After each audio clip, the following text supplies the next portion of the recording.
Seri keempat Bukek Xiansu. Mutiara Hitam. Audiobook, novel silat. Cerita, Ho Ping Hu. Jilid 12. Mereka itu pengemis baju bersih. Basmi para pengemis baju bersih yang jahat. Terdengar teriakan-teriakan marah. Kembali suling emas mengangkat tangannya. Dengarlah baik-baik. Menilai orang bukan dari pakaian bersih atau kotor. Menilai orang harus dari sepak terjangnya, dari perbuatannya. Pengemis memang orang miskin. Sedapat mungkin orang harus berpakaian bersih dan baik, akan tetapi kalau tidak ada, apa boleh buat, kotor pakaiannya asal tidak kotor hati dan pikirannya. Orang-orang yang pernah menyeleweng daripada kebenaran bukan sekali-kali berarti bahwa mereka itu selama hidupnya menjadi orang-orang jahat yang harus dikutuk. Karena itu, kami anjurkan kepada saudara-saudara kaum Kaipang yang pernah menyeleweng, kembalilah ke jalan benar dan bertobatlah. Apabila kalian tidak insyaf, kami kaum Kaipang yang sudah bersatu akan membasmi kalian. Kembali tepuk sorak menyambut ucapan yang lantang dan penuh semangat dari suling emas ini, karena semua orang menyetujui pendiriannya. Akan tetapi tentu saja tidak termasuk mereka yang memang hadir dengan maksud menentang, seperti rombongan Hek Peng Kaipang dan Hek Choa Kaipang. Dua Kaipang ini memang sudah seluruhnya dikuasai kaum sesat, bahkan dua Kaipang ini pula yang belum lama ini mengadakan pertemuan di dunia kaum sesat untuk membicarakan soal pemilihan bengcu golongan hitam. Oleh karena itu, kedatangan dua rombongan ini tentu saja berdasarkan menyelidik dan juga untuk menghalangi pergerakan kaum pengemis yang dipimpin oleh Hiu Kang Tianglo. Bahkan dua orang pengemis yang tewas karena senjata jarum mereka dikembalikan oleh suling emas tadi adalah anggota-anggota Hek Choa Kaipang. Di antara tepuk sorak gemuruh itu, tiba-tiba terdengar suara nyaring yang mengatasi kegaduhan itu. Siapa di antara kita yang mampu menandingi Lo Cian Pui Butek Siulam? Pernyataan nyaring yang entah dikeluarkan oleh siapa ini menusuk telinga semua orang dan seketika kegaduhan terhenti, tak seorang pun berani mengeluarkan suara lagi. Pada saat itu dua orang kakek pengemis sudah melompat bangun dari barisan kursi pimpinan Kaipang yang menjadi tamu. Mereka ini lalu melangkah maju ke tengah panggung, menghadapi semua pengemis yang hadir. Keduanya adalah kakek yang usianya sudah 60 tahun, berpakaian sebagai pengemis akan tetapi pakaian mereka bersih dan baru yang sengaja ditambal-tambal. Mereka ini memegang tongkat panjang dan melihat betapa pada baju bagian dada mereka terdapat gambar Garuda dan ular, maka mudah diduga bahwa mereka tentulah tokoh-tokoh dari Hek Peng Kaipang dan Hek Choa Kaipang. Dan memang betul sekali. Kakek yang baju di dadanya tergambar Garuda hitam adalah seorang tokoh Hek Peng Kaipang. Sedangkan yang dadanya tergambar ular hitam adalah seorang tokoh Hek Choa Kaipang. Sejak tadi, kehadiran rombongan Hek Choa Kaipang dan Hek Peng Kaipang sudah merupakan hal yang menimbulkan tegang di hati para pengemis karena mereka semua itu tahu dengan jelas siapakah mereka ini. Boleh dibilang pada waktu itu, pelopor para Kaipang yang menggabung dengan kaum sesat adalah dua buah perkumpulan inilah. Maka semua orang sudah dapat menduga bahwa munculnya tokoh-tokoh dua Kaipang ini tentulah mengandung maksud kurang baik. Kini melihat dua orang kakek ini muncul di panggung, semua orang diam dan memandang penuh perhatian. Kakek yang dadanya bergambar ular hitam itu tubuhnya kecil tinggi, kepalanya besar. Setelah memandang ke sekeliling ia lalu berkata, "Kami adalah wakil dari Hek Choa Kaipang." Mendengar uraian Pangcu dari Hong Sim Kaipang tadi, kami setuju sekali. Memang di antara Kaipang harus diadakan persatuan erat untuk menghadapi musuh-musuh kita. Dan untuk memperkuat para Kaipang kita harus memilih seorang pemimpin yang cakap. Kami dari pihak Hek Choa Kaipang dan juga saudara-saudara kita dari Hek Peng Kaipang dalam pertemuan orang-orang gagah telah bersepakat untuk mengangkat Lo Cian Pui Butek Siulam sebagai bengcu kita. Benar apa yang diucapkan oleh saudara dari Hek Choa Kaipang ini? Kata kakek kedua yang dadanya bergambar Garuda hitam. Kakek ini mukanya merah dan matanya sipit sampai hampir terpejam selalu, tapi mulut lebar dan bibirnya tebal sekali. Hanya di bawah bimbingan seorang Lo Cian Pui yang sakti seperti Butek Siulam saja maka derajat golongan kita dapat terangkat. Kami rasa Hiu Kang Tianglo dari Hong Sim Kaipang cukup bijaksana untuk menyadari hal ini dan menyetujui pengangkatan Lo Cian Pui Butek Siulam sebagai pimpinan tertinggi semua Kaipang. Para pengemis menyambut ucapan dua orang kakek itu dengan berbisik. Dari rombongan pimpinan Kaipang sudah meloncat maju lagi dua orang kakek pengemis berpakaian butut. Seorang di antara mereka berteriak. Apa? Butek Siulam menjadi bengcu kita. Setelah ia membunuh secara keji 200 orang golongan kita? Yang berteriak ini adalah ketua Antung Kaipang, seorang kakek bertubuh kecil pendek akan tetapi bermata lebar. Ia memutar-mutar tongkat merahnya dengan sikap marah sekali. Ketika Butek Siulam melakukan pembunuhan terhadap 200 orang pengemis, belasan orang pengemis anak buahnya ikut terbunuh, maka tentu saja ia marah-marah mendengar betapa dua orang kakek itu hendak mengangkat Butek Siulam menjadi bengcu. Cocok. Tidak sudi kami menerima tokoh jahat itu menjadi bengcu. Teriak pula pengemis kedua yang sudah meloncat maju. Dia ini adalah wakil dari Banhua Kaipang, perkumpulan pengemis Laksaan Bunga. Hek Peng Kaipang dan Hek Choa Kaipang memang perkumpulan yang menyeleweng dan bersekongkol dengan kaum sesat. Teriakan-teriakan itu terdengar saling bantah dan suasana menjadi berisik sekali melebihi pasar. Yang dibunuh adalah pengemis-pengemis jahat. Hek Peng Kaipang dan Hek Choa Kaipang menyenangkan hidup anak buahnya. Hidup Lo Chiang Kue Butek Siulam. Demikianlah sorakan-sorakan mereka yang pro kepada tokoh yang diusulkan menjadi bengcu itu. Basmi penyeleweng-penyeleweng. Basmi Hek Peng Kaipang dan Hek Choa Kaipang. Butek Siulam musuh besar Kaipang. Demikianlah sorakan-sorakan mereka yang anti sehingga keadaan menjadi ribut dan tegang karena setiap saat dapat timbul perang saudara antara para pengemis ini. Gak Lokai dan Ciam Lokai menjadi pucat wajahnya dan mereka sudah hendak bergerak, akan tetapi Suling Emas mencegah dan berkata halus. Biarkan saja.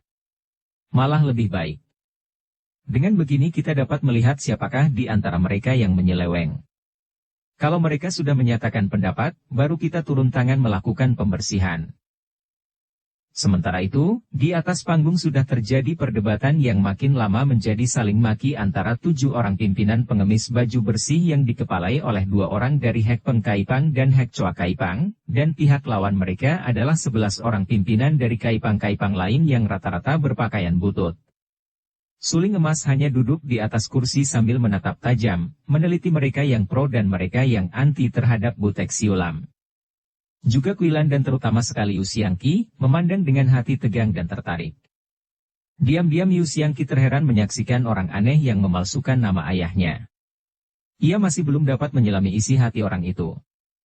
Kalau benar tindakannya itu demi perbaikan dan pembersihan Kaipang, kenapa kini ia diam saja melihat keadaan kacau balau itu? Pihak manakah yang dibelanya? Suling Emas yang duduk tak bergerak di atas kursinya dapat melihat betapa semua pengemis yang pro kepada Butek Siulam dipimpin oleh 2 orang kakek Hek Peng Kaipang dan Hek Choa Kaipang. Dilihat dari sikap mereka, memang agaknya 2 orang kakek ini sudah mengaturnya terlebih dahulu, sengaja untuk mengacaukan pertemuan ini dan bahkan kini tampak olehnya betapa rombongan pengemis yang duduk di sebelah timur, yang jumlahnya banyak, adalah anak buah mereka yang diam-diam sudah siap untuk turun tangan jika terjadi perkelahian. Yang menyeleweng secara sadar hanya beberapa orang saja, pikirnya. Sebagian besar di antara para pengemis itu hanya ikut-ikutan karena tertarik oleh tingkat hidup yang lebih baik dan kemewahan. Kalau sampai terjadi pertempuran, tentu akan banyak roboh korban di kedua pihak. Suling Emas tidak menghendaki hal ini terjadi, maka ia sudah siap untuk menegur mereka dan merobohkan para pimpinan pengacau. Orang-orang yang melakukan penyelewengan secara ikut-ikutan seperti mereka itu, sekali pimpinannya roboh, tentu akan mudah diinsafkan dan diajak kembali ke jalan benar. Yang menjadi sumber penyelewengan para anggota Kaipang ini sebetulnya adalah tokoh yang bernama Butek Siulam. Karena munculnya tokoh sakti yang sudah berhasil membunuh ketua Im Yang Kau itulah maka para pengemis yang lemah batinnya, mudah dibawa menyeleweng, karena ada yang mereka andalkan. Akan tetapi dalam keadaan ketegangan tengah memuncak itu, sebelum Suling Emas sempat turun tangan atau membiarkan Gak Lokai dan Ciam Lokai mengurus keributan, tiba-tiba terdengar suara tertawa bergelak. Suara ketawa ini datangnya dari udara. Begitu nyaring dan hebat sehingga seakan-akan menggetarkan papan panggung. Wahaha! Jembel-jembel busuk ini seperti sekumpulan anjing berebut tulang. Hehehe!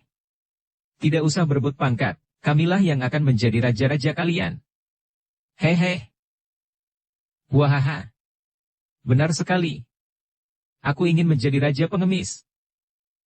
Bagaikan dua ekor burung Raja Wali, dari atas menyambar turun tubuh dua orang kakek yang mengerikan keadaannya.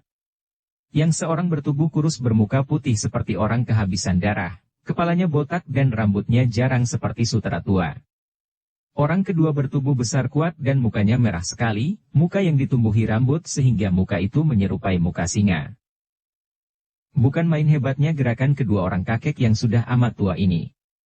Begitu keduanya turun ke atas papan panggung, sambil tertawa-tawa mereka menggerakkan kedua tangan ke sekeliling dan tubuh para pimpinan pengemis yang tadinya berhadapan dan cekcok saling maki itu seperti layang-layang putus talinya, terlempar ke bawah panggung.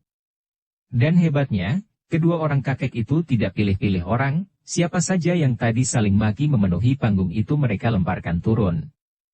Mereka itu berjumlah belasan orang, hampir 20, dan rata-rata adalah pimpinan Kaipang yang memiliki kepandaian tinggi. Ketika dua orang kakek aneh ini muncul dan menyergap, belasan orang itu sudah berusaha menerjang dan memukul roboh dua orang kakek pengacau, bahkan banyak di antara mereka yang menggunakan tongkat besi menggebuk. Memang terdengar suara babik-buk ketika tongkat-tongkat itu mengenai tubuh dua orang kakek ini, akan tetapi sama sekali tidak dirasakannya, dan tanpa dapat dicegah lagi semua orang itu telah mereka lempar-lemparkan dengan cara yang luar biasa mudahnya. Dalam waktu beberapa menit saja, 18 orang pimpinan para pengemis baju bersih dan baju butut itu telah dilempar turun dari atas panggung. Dua orang iblis dari mana berani mengacau pertemuan Hong Sim Kaipang? Teriakan ini keluar dari mulut Gak Lokai dan Ciam Lokai yang sudah melompat maju dan menerjang dengan tongkat mereka. Suling Emas terlampau heran dan kaget menyaksikan munculnya dua orang kakek luar biasa itu sehingga ia tidak sempat mencegah majunya Gak Lokai dan Ciam Lokai. Dengan muka berubah Suling Emas bangkit dari kursinya, memandang dengan mata terbelalak. Hampir ia tidak percaya akan pandang matanya sendiri bahwa dua orang kakek yang muncul itu bukan lain adalah Pak Kek Sian Ong dan Lam Kek Sian Ong. Dua orang kakek yang sakti itu tiba-tiba saja muncul di situ. Apakah kehendaknya? Benarkah mereka menghendaki menjadi raja pengemis? Teringatlah Suling Emas pada pertemuannya dengan kedua orang tokoh ini puluhan tahun yang lalu. Ketika itu pun dua orang kakek ini mengacau Hitan dan ingin menjadi raja di Hitan, baca cerita cinta bernoda darah. Hanya dengan susah payah, setelah dibantu Lin Lin, Ratu Yalina di Hitan, Liu Hui Putri Ketua Bengkau, dan Kau Bian Cincin tokoh Bengkau, ia berhasil mengusir dua orang kakek itu. Kini secara tiba-tiba dan tak terduga-duga dua orang kakek ini muncul lagi dan begitu muncul telah mengacaukan keadaan dengan sepak terjang mereka yang aneh. Melihat bahwa mereka berdua itu tidak memilih bulu, merobohkan semua pengemis baik yang berpakaian butut maupun yang bersih, jelas bahwa mereka ini bukan penggerak kaum sesat dan tidak mewakili mana-mana, hanya bergerak menurutkan kata hati mereka sendiri yang aneh luar biasa. Terjangan Galokai dan Ciam Lokai dahsyat sekali.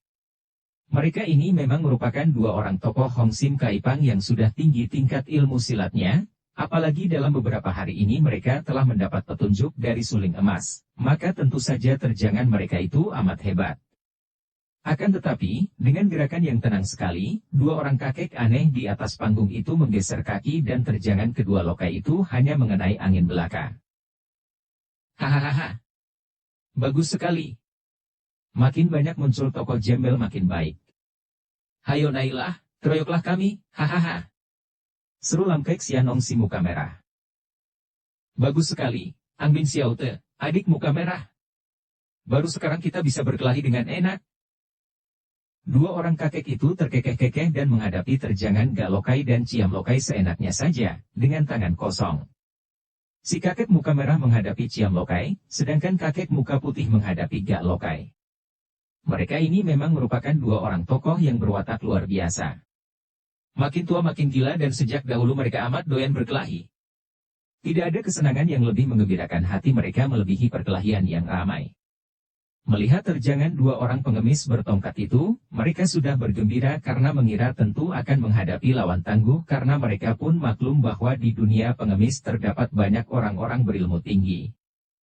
Akan tetapi mereka kecewa sekali ketika mendapat kenyataan bahwa dua orang tokoh Hong Sim Kaipang yang menyerang mereka itu sama sekali bukan tandingan mereka.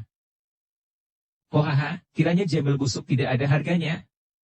Lam Kek Sian Ong si muka merah terbahak-bahak dan pada saat Ciam Lokai memukulkan tongkatnya ke arah dada, ia menyambut dengan kepalan tangannya. Trak! Tongkat di tangan Ciam Lokai itu patah-patah menjadi beberapa potong dan setiap kali pengemis tua itu menghantamkan tongkatnya selalu disambut kepalan dan terpotong-potong lagi. Sementara itu, Pak Kek Sian Ong yang menghadapi Gak Lokai juga merasa kecewa. Akan tetapi berbeda dengan si muka merah yang mendemonstrasikan tenaga yang kang dahsyat dan amat kuatnya itu, ia mengeluarkan keahliannya, yaitu tenaga Im yang lemas dan halus. Ketika Gak Lokai menghantamnya dengan tongkat, ia menyambut dengan telapak tangan dan tubuh Gak Lokai bersama tongkatnya mencelat ke atas.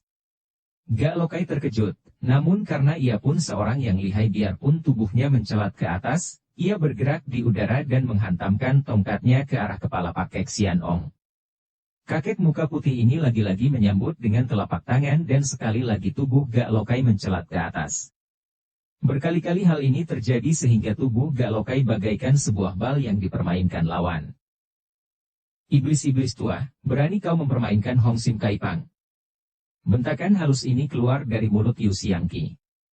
Pemuda ini menjadi marah ketika menyaksikan betapa dua orang kakek aneh itu mengacaukan pertemuan Kai Pang yang mempunyai maksud baik itu. Apalagi ketika melihat betapa Gak Lokai dan Ciam Lokai dipermainkan, ia segera tahu bahwa dua orang tokoh pengemis itu bukanlah lawan dua orang kakek yang datang mengacau. Ia sendiri belum tentu dapat mengalahkan dua orang kakek yang sakti itu, namun melihat usaha persatuan yang diadakan Hong Sim Kai Pang itu terancam bahaya, ia segera meloncat naik, menegur dan sekaligus ia melemparkan hiasan bunga yang biasanya menghias topinya. Lontarkan itu bukanlah sembarang lontaran, melainkan serangan yang hebat dan yang mengancam jalan darah di dekat siku Lam Kek Sian Ong. Xiangqi sengaja menyerang kakek muka merah karena melihat betapa kakek muka merah ini amat dahsyat kedua tangannya dan pada saat itu keadaan Ciam Lokai amat berbahaya. Sekali saja tangan kakek muka merah itu berhasil menonjok tubuh Ciam Lokai, tentu tokoh Hong Sim Kai Pang itu akan roboh tewas. Ai! Kakek muka merah itu mengeluarkan seruan kaget ketika lengannya terasa kesemutan karena jalan darah di sikunya secara tepat sekali tertusuk gagang hiasan bunga. Tadi ia melihat benda ini menyambar, akan tetapi tentu saja ia memandang rendah. Siapa kira, totokan gagang bunga itu cukup mengandung tenaga luekan yang dahsyat sehingga lengannya kesemutan, ia terheran-heran. Ini bukan sambitan orang biasa. Maka ia berseru kaget dan memutar tubuh menghadapi Yu Xiangqi. Keheranannya bertambah ketika ia mendapat kenyataan bahwa yang menyambitnya hanya seorang pemuda tampan yang masih amat muda. Pada saat itu, Ciam Lokai yang merasa marah dan penasaran, menggunakan sisa tongkatnya menusuk dari belakang, mengarah lambung dan menusuk di bagian yang mematikan. Duh! Tusukan tongkat itu tepat mengenai lambung, akan tetapi membalik seperti menusuk karet yang keras saja. Ciam Lokai kaget sekali akan tetapi sebelum hilang kagetnya, tiba-tiba tubuhnya sudah melayang jauh turun ke bawah panggung karena pada saat itu kaki Lam Kek Sian Ong sudah melakukan gerakan menyepak, menendang ke belakang, persis seperti gerakan kaki kuda. Tanpa menoleh kakek muka merah itu mampu menendang Ciam Lokai yang lihai itu sampai terlempar ke bawah panggung. Hal ini benar-benar membuktikan bahwa kesaktiannya memang luar biasa. Yu Xiangqi maklum akan hal ini maka pemuda ini tidak berani sembrono. Tadi pun menyaksikan sambitannya yang tepat mengenai jalan darah itu tidak melumpuhkan lengan kakek muka merah. Ia sudah tahu bahwa lawannya benar-benar sakti. Kini pemuda itu sudah menyambar tongkatnya dan berseru keras. Tak seorang pun boleh menghina Hong Sim Kai Pang. Ia lalu menggerakkan tongkat dan menerjang dengan gerakan yang mantap dan penuh tenaga sinkang. Wah, bagus, bagus. Pek bintu aku, kakak muka putih. Kau lihat lawanku ini biarpun masih muda, baru berharga untuk diajak main-main. Ia bicara sambil menggerakkan tubuh mengelak. Sekali lihat saja Lam Kek Sian Ong mengerti bahwa ilmu tongkat pemuda ini hebat dan tak boleh dipandang ringan, maka timbullah kegembiraannya untuk melayani Yu Xiangqi. Kakek tua, kau mundurlah. Kau bukan lawan iblis ini. Inilah suara kuilan. Ketika gadis ini melihat Yu Xiangqi sudah melompat naik ke atas panggung dan turun tangan, ia pun tidak mau tinggal diam. Tentu saja ia pun mengenal dua orang kakek itu. Ia tahu bahwa mereka itu, Pak Kek Sian Ong dan Lam Kek Sian Ong, guru Siang Koan Li, adalah dua orang kakek yang sakti. Tentu Yu Xiangqi tidak mengenal mereka, maka pemuda itu secara gegabah berani maju. Kalau tidak ia bantu, mana mungkin Yu Xiangqi dapat menandingi dua orang kakek itu. Biarpun ia maklum bahwa dengan bantuannya sekalipun amat sukar untuk mendapat kemenangan, namun ia tidak bisa membiarkan sahabatnya menghadapi bahaya seorang diri. Maka ia pun lalu meloncat tinggi ke udara. Ia anggap bahwa gerakan gak lokai yang dibuat permainan oleh Pak Kek Sian Ong itu hanya akan menghalangi dan membuatnya tidak leluasa, maka sekali meloncat, ia sudah mengeluarkan ucapan tadi dan tahu-tahu di udara ia sudah menjamret leher baju gak lokai dan melemparkan kakek itu ke bawah panggung. Gerakan ini tentu saja kelihatan hebat luar biasa. Inilah demonstrasi Ginkan yang hebat, juga sekali jambret saja ia dapat melemparkan seorang tokoh seperti Gak Lokai sudah membuktikan betapa lihainya gadis ini. Semua pengemis yang menyaksikan ini menjadi makin bengong dan bingung. Bahkan Suling Emas sendiri yang tadi terkejut melihat munculnya pengemis muda yang berani menentang Lam Kek Sian Ong, kini melongo menyaksikan munculnya seorang gadis remaja yang bagaikan seekor naga muda kini sudah menerjang Pak Kek Sian Ong dengan pedangnya. Hohoho, Ambin Xiao kau bilang lawanmu hebat? Kau lihat ini, nona muda yang galak ini apakah kalah hebatnya? Pak Kek Sian Ong berkata demikian, akan tetapi cepat mengelak dari gulungan sinar pedang yang menyambar-nyambar dahsyat. Pertandingan di atas panggung kini benar-benar mengagumkan dan membuat para pengemis terlongong keheranan. Dua orang kakek tua renta itu dengan gerakan-gerakan aneh dan ringan menghadapi seorang pengemis muda yang memutar tongkat secara hebat dan seorang gadis cantik yang memainkan pedang secara ganas. Galokai dan Ciam Lokai juga sudah bangun. Untung bahwa tadi mereka tidak terbanting hebat dan juga tidak terluka. Hati mereka menjadi gentar karena maklum bahwa orang-orang yang sedang bertanding di atas panggung itu adalah orang-orang sakti yang memiliki kepandaian jauh lebih tinggi daripada kepandaian mereka. Suling Emas sejak tadi sudah bangkit berdiri. Matanya tajam menonton pertandingan, menimbang dan menilainya. Sebentar ia memandang ke arah pengemis muda yang menghadapi Lam Kek Sian Ong, sebentar kemudian ia memandang ke arah gadis cantik yang menerjang Pak Kek Sian Ong. Ia makin terheran-heran. Pengemis muda itu ilmu tongkatnya hebat dan tinggi, tenaganya kuat dan memiliki kecepatan gerak yang membuktikan bahwa dia bukan ahli silat sembarangan. Diam-diam ia menjadi kagum sekali dan ia merasa seperti pernah mengenal ilmu tongkat yang dimainkan pemuda itu. Kalau dasarnya sudah jelas ilmu silat dari pantai timur, akan tetapi siapakah pernah mainkan tongkat seperti ini? Ia lupa lagi. Namun kekagumannya terhadap pemuda tampan itu tidak ada artinya ketika ia menonton pertempuran antara kakek muka putih dan gadis cantik. Suling Emas melongo dan benar-benar ia terheran-heran menyaksikan sepak terjang gadis itu. Ilmu silat apa gerangan yang dimainkan oleh gadis dengan pedang kayunya itu? Dalam hal ilmu pedang, setidaknya telah mengenal dasar-dasarnya. Akan tetapi gerakan pedang yang dimainkan gadis itu benar-benar membuat ia terlongong. Gerak kakinya seperti gerak kaki ilmu silat Xiao Limpai, tegap dan digeser-geser kuat.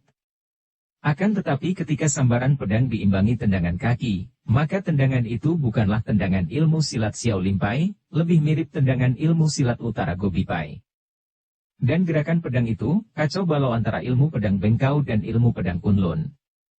Aneh bukan main, kacau balau namun justru kekacauannya inilah yang merupakan sifat ilmu silat gadis itu yang benar-benar luar biasa dan dahsyatnya bukan main, keganasannya membuat Suling Emas mengerutkan kening.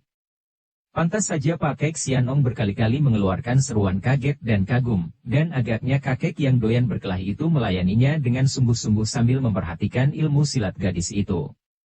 Namun sukarlah untuk mengenal atau mempelajari ilmu kacau balau ini sehingga si kakek merasa sayang kalau cepat-cepat menghentikan pertandingan.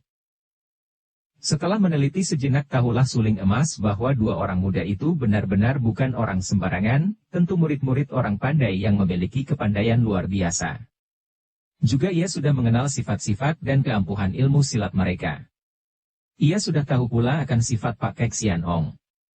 Dibandingkan dengan Lam Kek Sian Ong, kakek muka putih itu lebih lunak dan agaknya tidak akan tega untuk mencelakai orang muda.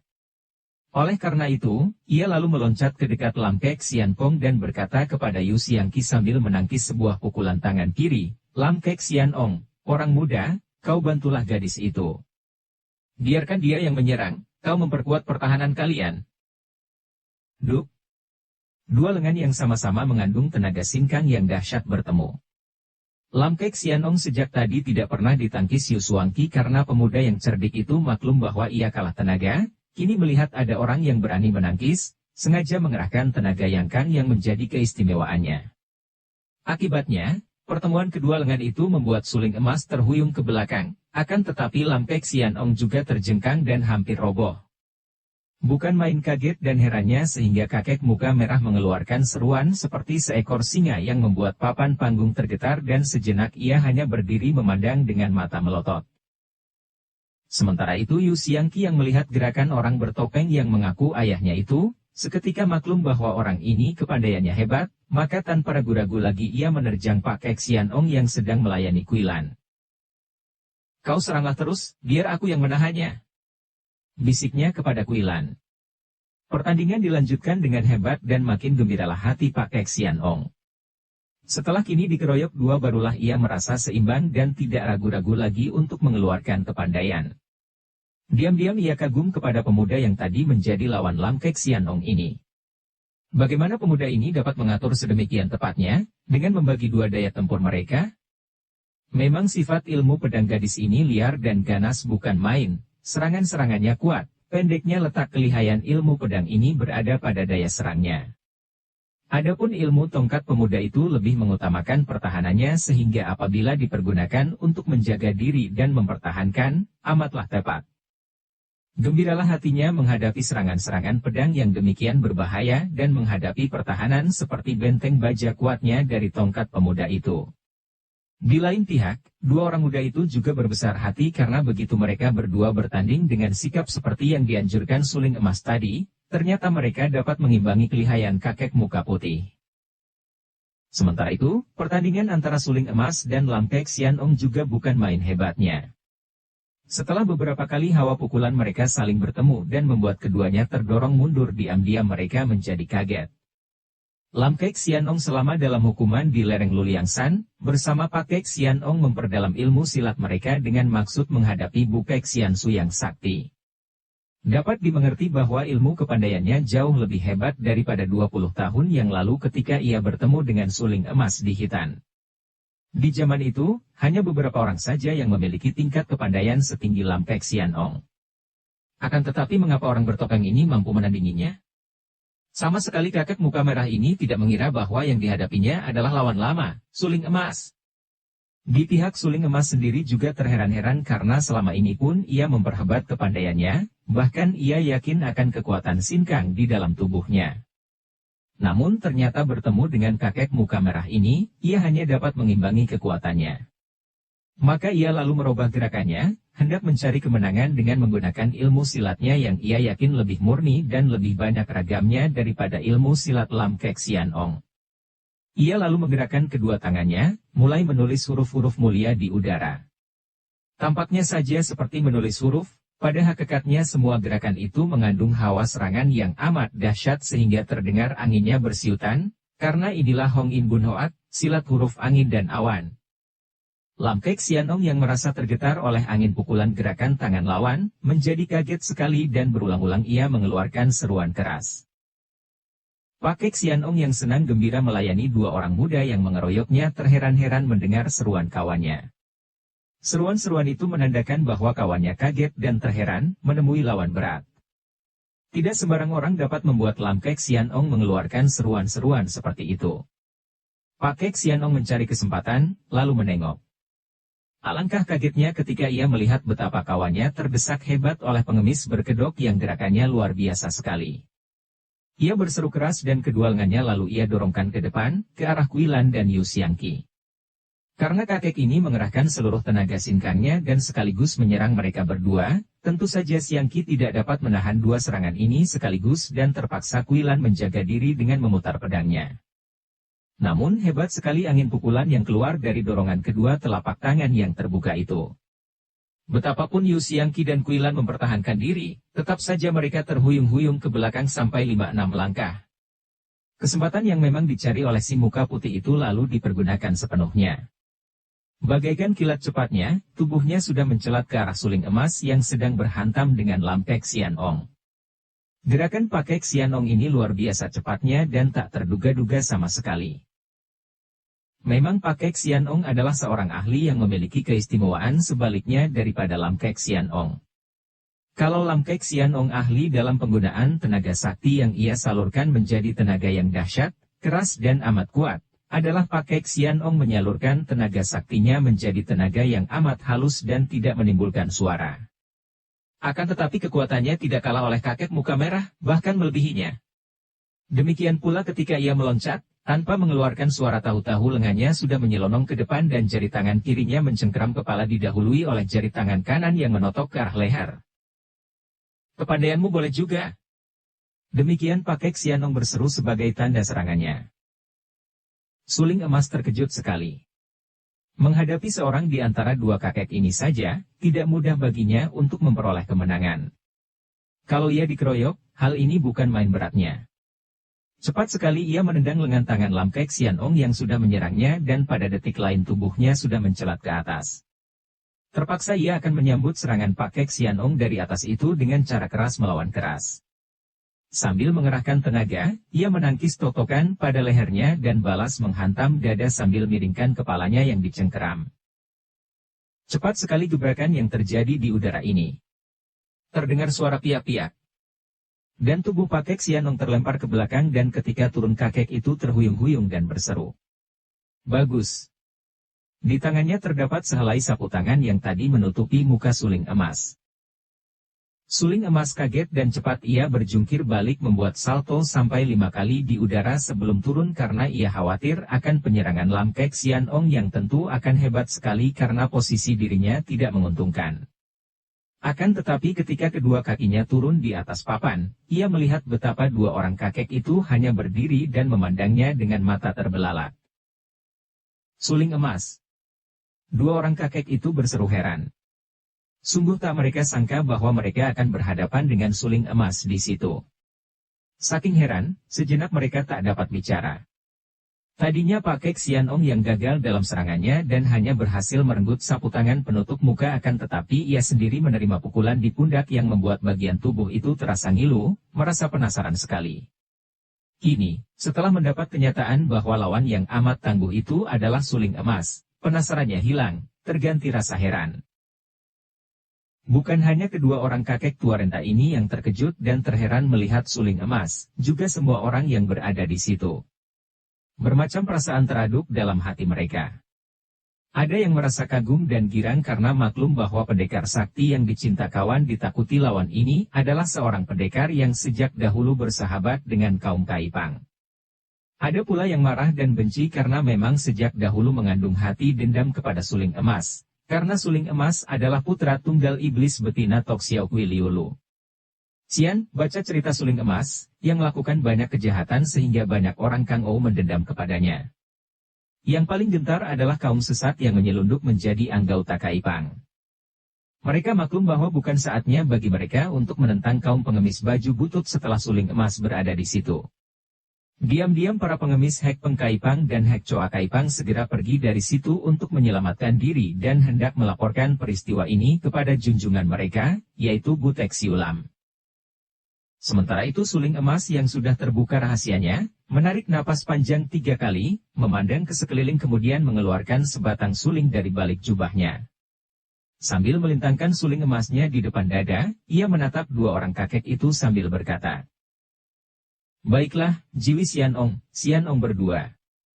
Agaknya memang Jiwi paling suka mengacau semenjak dahulu, tetapi jangan mengira aku akan diam saja melihat kalian mengacau Hong Sim Kaipang. Aku akan mewakili sahabat baikku Yukang Tianglo untuk melindungi Kaipang dari gangguan kalian. Suara ini jelas dikeluarkan dengan halus akan tetapi jelas terdengar oleh semua pengemis yang hadir di situ. Gak Lokai dan Ciam Lokai berdiri bengong, sama sekali tidak mengira bahwa mereka betul-betul telah salah sangka. Kiranya orang yang mereka sangka Yukang Tianglo itu adalah suling emas, pendekar sakti yang namanya menggetarkan jagat selama puluhan tahun. Yu Xiangqi berdiri dengan muka pucat. Sama sekali di luar persangkaannya bahwa yang memalsukan nama ayahnya adalah suling emas, pendekar yang dicari-carinya, Pendekar yang dihormati dan dijunjung tinggi selalu oleh ayahnya. Tak salah dugaannya bahwa orang aneh ini memang bermaksud menyelamatkan Kai Pang dengan menggunakan nama ayahnya. Akan tetapi mengapa menggunakan nama ayahnya? Nama suling emas sendiri jauh di atas nama Yukang Tianglo, jauh lebih terkenal dan ditakuti orang jahat. Mengapa suling emas menggunakan nama ayahnya yang sudah meninggal dunia? Mengapa pula memakai kedok sapu tangan seperti orang takut dikenal? Mengapa suling emas seakan-akan hendak menyembunyikan diri? Saking heran dan bingungnya, pemuda yang merasa girang di hatinya berdiri memandang dengan bengong. Kuilan memandang dengan sinar mata bercahaya. Ia kagum sekali terhadap suling emas.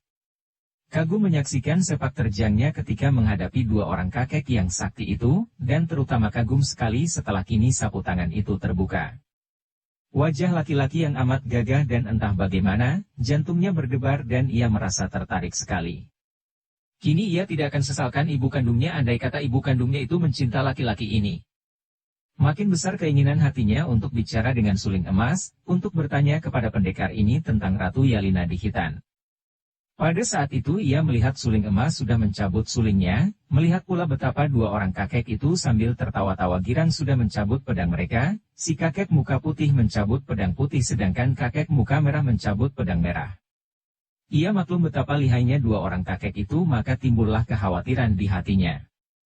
Maka tanpa ragu-ragu lagi ia meloncat maju menghadapi dua orang kakek itu sambil menudingkan pedangnya ke arah hidung mereka.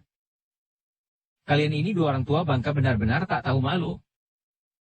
Tidak hanya para pengemis yang kaget setengah mati, bahkan suling emas yang sejak tadi sudah kagum dan heran melihat ilmu silat gadis ini, sekarang bengong melihat betapa gadis ini berani memaki-maki dua orang kakek sakti itu. Anehnya, dua orang kakek itu hanya tersenyum lebar dimaki-maki. Kalian ini sudah tua bangka seperti kanak-kanak nakal saja.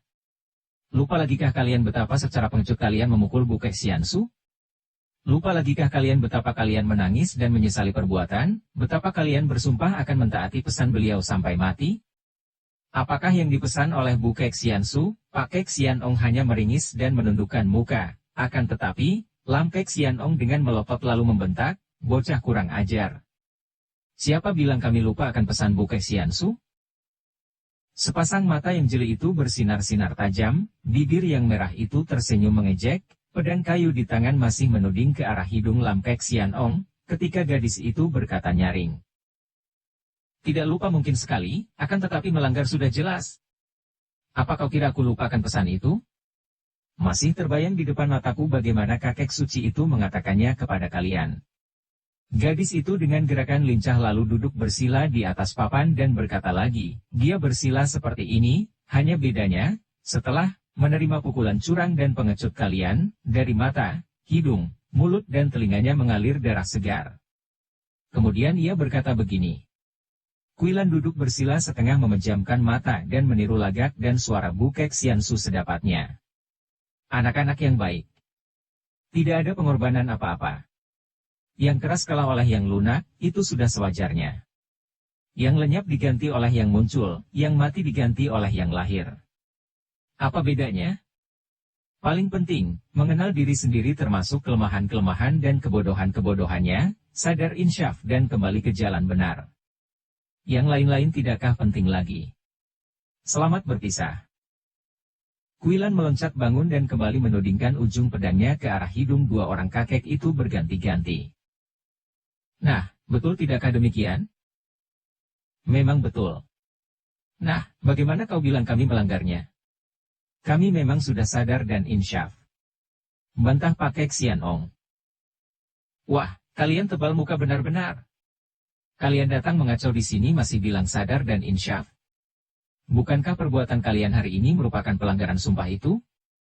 Bukankah kalian kembali menggunakan kepandaian untuk berbuat jahat dan mengacau? Tidak. Jembel-jembel busuk ini jahat dan menyeleweng, saling memperebutkan kedudukan, sudah sepatutnya dihajar. Kalau kami yang menjadi Raja Jembel dan memimpin para jembel busuk ini ke jalan benar, bukankah itu merupakan perbuatan baik? Lam Kek Xianong membantah. Tak tahu malu? Kuilan kembali memaki.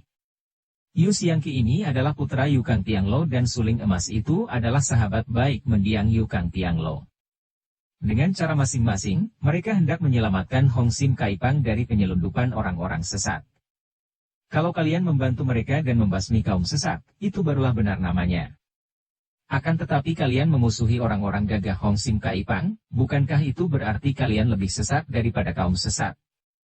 Baiklah, kalau aku bertemu dengan Bu Kek Xiansu, hendak kulaporkan hal ini, minta bagaimana pendapat orang tua suci itu dan hendak kulihat kelak bagaimana kalian masih mempunyai muka untuk bertemu dengan beliau. Lam Kek Xianong dan Pak Kek Xianong saling pandang dengan muka berubah. Ucapan gadis itu amat berkesan di hati mereka. Akhirnya mereka merasa ngeri juga kalau sampai Bu Kek Xiansu mendengar tentang sepak terjang mereka yang mengacau Hong Sim Kaipang. Apalagi setelah mereka melihat suling emas berada di situ. Mereka tahu bahwa suling emas adalah seorang pendekar yang dikasihi Bu Kek Xiansu. Sudahlah, kami mengaku salah, Nona.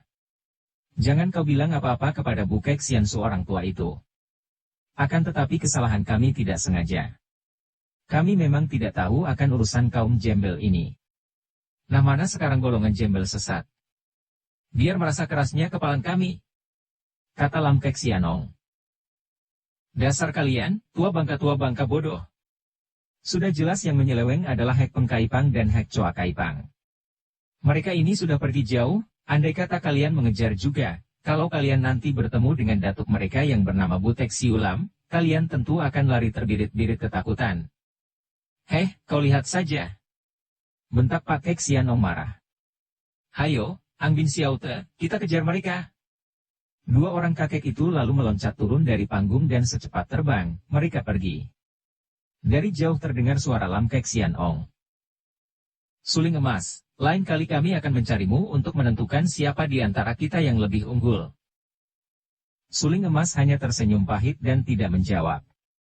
Pada saat itu, setelah para pengacau pergi, kembali suling emas yang menjadi pusat perhatian. Keadaan masih tetap tegang karena hal-hal dan perubahan-perubahan baru yang mereka dengar dan hadapi ini tidak kalah gawat dan menegangkan daripada tadi.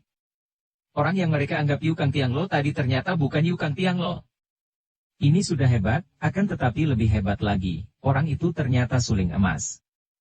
Lalu muncul pengemis muda lihai yang menurut keterangan si gadis jelita adalah putra Yu Kang Tianglo. Semua pengemis menjadi bingung dengan adanya perubahan-perubahan hebat yang amat cepat terjadi di depan mata mereka. Akan tetapi karena maklum akan lihainya tiga orang yang kini berada di atas panggung itu, mereka tidak berani apa-apa. Juga jelas bahwa dalam sepak terjang mereka tadi, mereka membantu Hong Sim Kaipang. Suling emas yang kini tidak menutupi muka dengan sapu tangannya lagi, berdiri di atas panggung berhadapan dengan Yu Xiangqi dan Kuilan. Mereka bertemu pandang untuk beberapa lamanya. Kemudian tanpa ragu-ragu lagi Xiangqi maju ke depan dan menjatuhkan dirinya berlutut di depan suling emas. Paman, besar sekali hati saya dapat berjumpa dengan paman yang memang saya cari-cari, dan lebih bahagia lagi hati saya menyaksikan betapa paman telah melindungi Hong Sim Kaipang dari orang-orang jahat. Nama saya Yu Xiangqi. Yu Kang Tianglo adalah mendiang ayah saya. Sebelum meninggal dunia, ayah saya meninggalkan pesan kepada saya untuk membela Hong Sim Kaipang daripada pengaruh kaum sesat dan untuk usaha itu, kalau saya menemui kesulitan menghadapi orang jahat yang lihai, saya diharuskan mencari paman dan mohon pertolongan paman. Siapa kira dapat berjumpa di sini, harap paman menerima hormat saya. Suling emas tersenyum dan girang sekali hatinya. Dengan munculnya pemuda yang menjadi putra Yu Kang Tianglo, akan terbebaslah ia daripada tugas melindungi Hong Sim Kaipang. Tadi ia sudah menyaksikan kelihayan pemuda ini dan agaknya pemuda ini sudah mewarisi kepandaian ayahnya. Melihat betapa pemuda ini secara gagah berani turun tangan menghadapi Pak Kek Xianong dan Lam Kek Xianong yang sakti untuk membela Hong Sim Kaipang, ia maklum pula bahwa pemuda ini setia dan mencinta perkumpulan pengemis yang dulu dibangun oleh kakeknya, maka dapat diharapkan pemuda ini menggantikan Yu Kang Tianglo menjadi ketua perkumpulan ini. Untuk menguji Loekang Yu Xiangqi, suling emas menempelkan kedua tangannya di pundak pemuda itu sambil membentak. Tak usah berlutut. Pendekar sakti ini mengerahkan sinkang yang disalurkan di kedua tangannya. Yu Xiangqi terkejut ketika merasa betapa pundaknya seakan-akan ditindih dua buah gunung, kemudian tenaga raksasa membetotnya ke atas. Ia mengerling ke atas dan melihat wajah yang tersenyum-senyum itu, maklumlah ia bahwa suling emas sedang mengujinya. Maka ia pun cepat-cepat mengerahkan tenaga sehingga biarpun tubuhnya terbetot dan tertarik ke atas, namun ia masih dalam keadaan berlutut. Bagus. Engkau patut menjadi putra saudara Yukang Tianglo, kata suling emas sambil melepaskan kedua tangannya. Pemuda itu melompat dan berdiri di depan suling emas dengan muka agak pucat dan bibir menyeringai menahan takut. Suling emas terkejut sekali, tangan kirinya bergerak cepat dan Bret. Baju Xiangqi sudah robek memperlihatkan pundak kirinya. Ternyata benar seperti dugaannya, di situ terdapat tanda menghitam seperti tapak jari tangan. Kau terkena hawa pukulan jarak jauh yang amat berbahaya. Berputarlah kau dan jangan melawan. Yu Xiangqi tadinya terkejut dan heran ketika ia mengerahkan Luekang untuk menahan ujian. Ia merasa betapa dada kirinya sakit seperti ditusuk-tusuk jarum. Ia makin terkejut ketika tiba-tiba suling emas merobek bajunya, akan tetapi kini ia merasa bersyukur. Sebagai seorang ahli silat tinggi, tentu saja ia sudah dapat menduga bahwa kakek putih yang sakti tadi ternyata telah melukainya dengan pukulan jarak jauh yang membuat ia terdorong dan terhuyung ke belakang tadi. Maka tanpa banyak pikir lagi ia lalu memutar tubuh membelakangi suling emas, melepaskan seluruh urat dan tenaganya sedikit pun tidak melakukan perlawanan. Pada saat itu ia merasa betapa pundak kiri dan punggungnya ditotok, kemudian telapak tangan yang amat panas seperti membara menempel di punggungnya.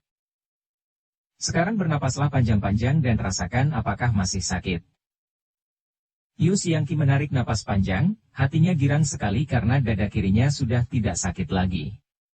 Ia menggeleng kepala dan berkata, "Sudah tidak terasa apa-apa lagi, Paman." Suling emas melepaskan tangannya dan menghela napas. Sungguh berbahaya Pak Kek Xianong, tangannya masih keji. Akan tetapi bahayanya sudah lewat, hanya perlu memulihkan tenaganya. "Hi, Nona, kesinilah engkau." Tiba-tiba suling emas memanggil dan menggapai ke arah Kuilan. Ketika Kuilan tadi melihat betapa Yu Xiangqi disembuhkan dari lukanya oleh suling emas dengan tenaga sinkang, ia tercengang. Kemudian ia tersenyum girang. Kiranya kakek muka putih tadi lihai sekali sehingga dorongannya dari jarak jauh telah melukai Yu Xiangqi. Akan tetapi ia tidak terluka. Dan hal ini berarti bahwa dia lebih kuat daripada pemuda itu, lebih lihai. Ketika suling emas memanggilnya, sambil tersenyum ia menghampiri dan menyimpan pedangnya. Memang ia pun ingin sekali bicara dengan suling emas yang ia kagumi. Ingin bicara tentang Sang Ratu Hitan, ibu kandungnya. Begitu Kuilan melangkah maju dengan mata bersinar, wajah berseri dan bibir tersenyum, suling emas memandang seperti orang terpesona. Dadanya berdenyut keras dan seketika teringatlah ia kepada Lin Lin atau Yalina, kekasihnya. Gadis ini sama benar dengan kekasihnya itu. Seperti itu pula Lin Lin dahulu mengangkat muka dengan leher panjang lurus, dada dibusungkan, pandang mata penuh ketabahan dan semangat. Seperti itu pula lenggang Lin Lin yang halus gemulai namun membayangkan kegagahan. Dan senyum itu, senyum nakal dan aneh, pembawaan dari suku bangsanya yang asing, suku bangsa Hitan. Gadis itu sudah berdiri dekat di depannya, namun suling emas masih memandang, merasa seperti dalam mimpi. Ia melihat Lin Lin muda kembali, menjadi gadis remaja. Melihat keadaan suling emas ini, Kuilan memperlebar senyumnya, merasa lucu dan aneh.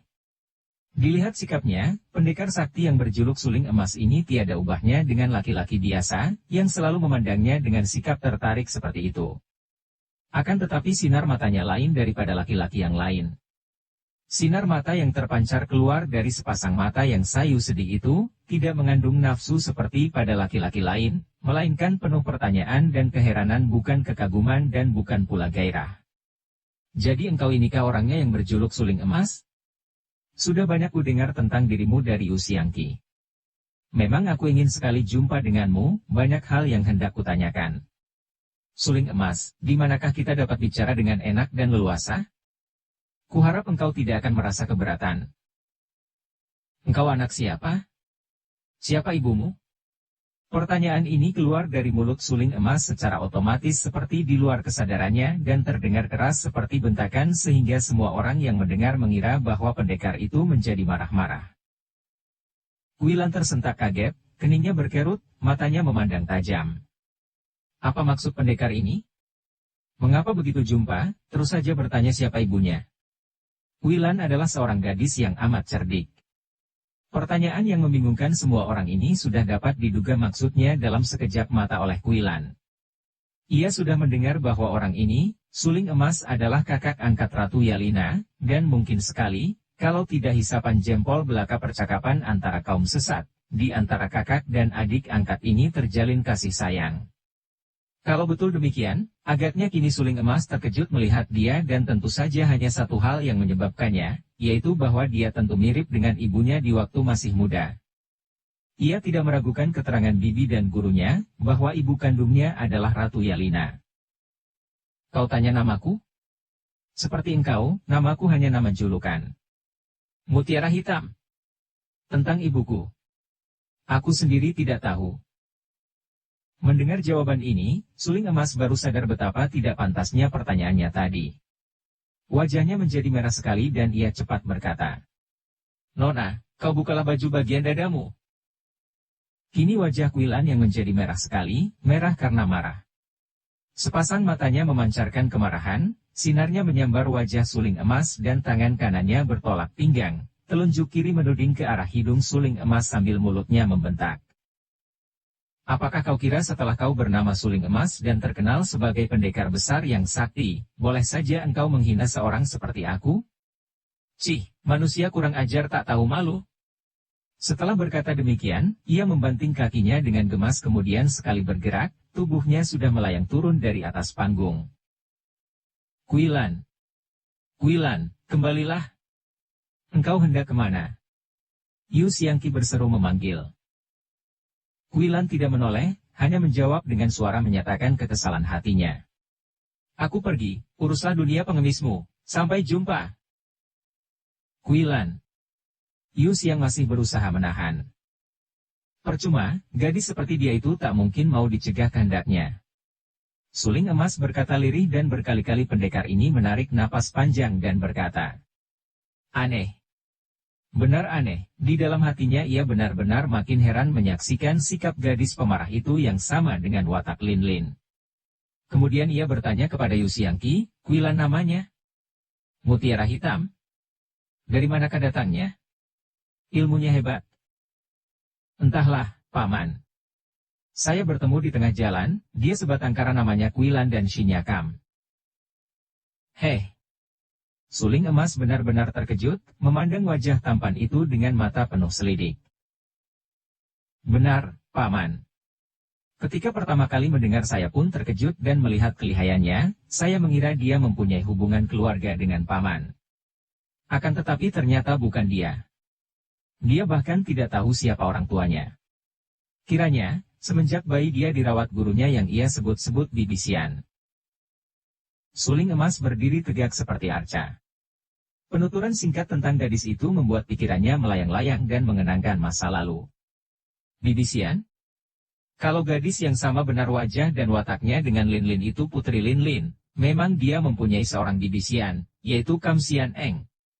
Dan ilmu kepandaian Xian Eng memang hebat luar biasa, karena Xian Eng telah mewarisi pusaka ibu kandungnya, Tok Xiao Kui Liu Luxian, baca cerita cinta bernoda darah.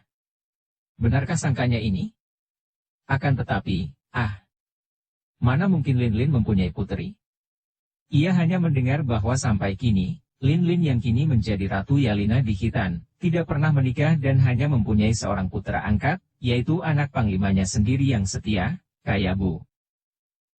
Pada saat itu, Ga Lokai dan Ciam Lokai sudah meloncat ke atas panggung. Tadi ketika semua orang mendengar bahwa orang yang mereka sangka Yukang Tianglo itu ternyata palsu dan suling emas adanya, mereka menjadi gaduh dan ramailah mereka mengeluarkan pendapat masing-masing. Ga Lokai dan Ciam Lokai segera merundingkan hal itu dengan anak buahnya. Mereka kini sudah mendengar bahwa Yukang Tianglo telah meninggal dunia, dan karena mereka tahu bahwa suling emas dahulu sahabat baik Yukang Tianglo, maka mereka tidak akan menuntut, bahkan berterima kasih. Apalagi di situ ada terdapat pemuda lihai yang mengaku putra Yukang Tianglo, hal ini harus dibuktikan lebih dahulu kebenarannya.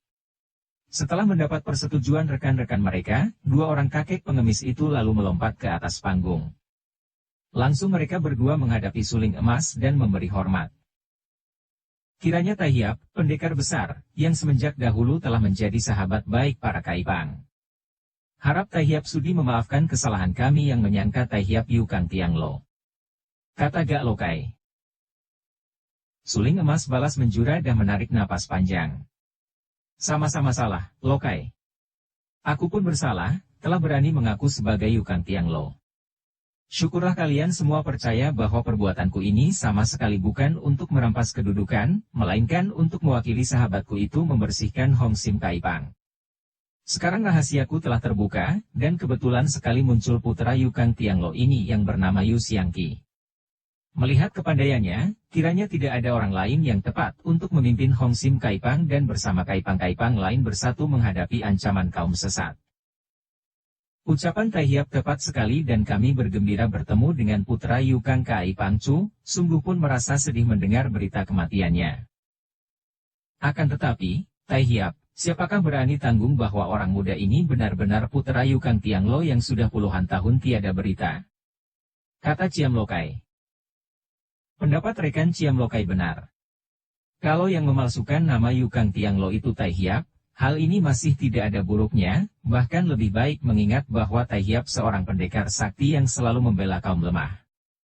Akan tetapi kalau sampai dipalsukan orang lain yang kemudian menyelewengkan Kaipang seperti hanya 5 pangcu yang telah tewas di tangan Taihiap, bukankah hal ini akan menimbulkan malapetaka? Karena itu, kami minta bukti dari orang muda ini bahwa dia betul-betul putra Yukang Tianglo. Bagus. Benar sekali. Terdengar para pengemis berteriak-teriak. Suling emas hanya memandang kepada Yu Xiangqi. Di dalam hatinya ia percaya kepada pemuda ini yang dapat ia nilai kejujuran dan kesetiaannya dari sikap dan sepak terjangnya tadi. Akan tetapi ia pun tidak berani memastikan apakah pemuda ini benar-benar putra Yukang Tianglo, karena ketika bertemu dengan tokoh pengemis itu, dahulu Yukang Tianglo tidak menyebut-nyebut tentang keadaan keluarganya. Oleh karena inilah, ia diam saja dan menyerahkan kepada Yu Xiangqi sendiri untuk membuktikan kebenaran pengakuan sebagai putra Yukang Tianglo. Pemuda itu dengan sikap tenang, tanpa ragu-ragu menghadapi Cak Lokai dan Ciam Lokai sambil berkata, "Kalau saya tidak salah duga, Jiwi, Anda berdua, tentulah Gak Lokai dan Ciam Lokai. Ayah pernah menyebut nama Jiwi kepada saya. Apa yang Jiwi kemukakan tadi memang benar. Saya harus dapat membuktikan bahwa saya Yu Xiangqi, benar-benar adalah putra tunggal Yukang Tianglo. Saya mempunyai 3 macam bukti, harap Jiwi dan semua saudara anggota Hong Sim Kaipang, mendengar dan menyaksikannya." Yu Xiangqi berhenti sejenak, kemudian ia berkata lagi dengan suara lantang sambil menggerakkan kedua tangannya, yang kiri menekan di dada kiri arah tempat jantung dan tangan kanan diangkat ke atas membentuk lingkaran dengan ibu jari dan jari tengah. "Beginilah tanda rahasia perkumpulan kita Hong Sim Kaipang. Kakekku, Yu Jin Tianglo, yang menciptakan tanda rahasia ini. Bukan hanya sekedar tanda, melainkan memiliki 3 kegunaan, yaitu pertama sebagai tanda pengenal sesama anggota. Kedua mempunyai arti yaitu kosong dan hati, sesuai dengan nama perkumpulan kita, Hong Sim Kaipang, perkumpulan pengemis hati kosong. Kosong adalah kosong lahir batin.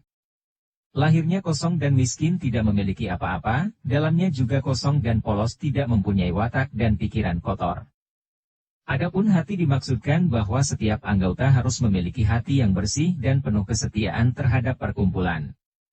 Kemudian arti ketiga dan hal ini hanya dikenal oleh para pimpinan Hong Sim Kaipang, yaitu gerakan ini adalah jurus pembukaan daripada ilmu silat yang harus dimiliki oleh para pimpinan Hong Sim Kaipang. Nama ilmu silatnya pun Hong Sim Kun, ilmu silat hati kosong."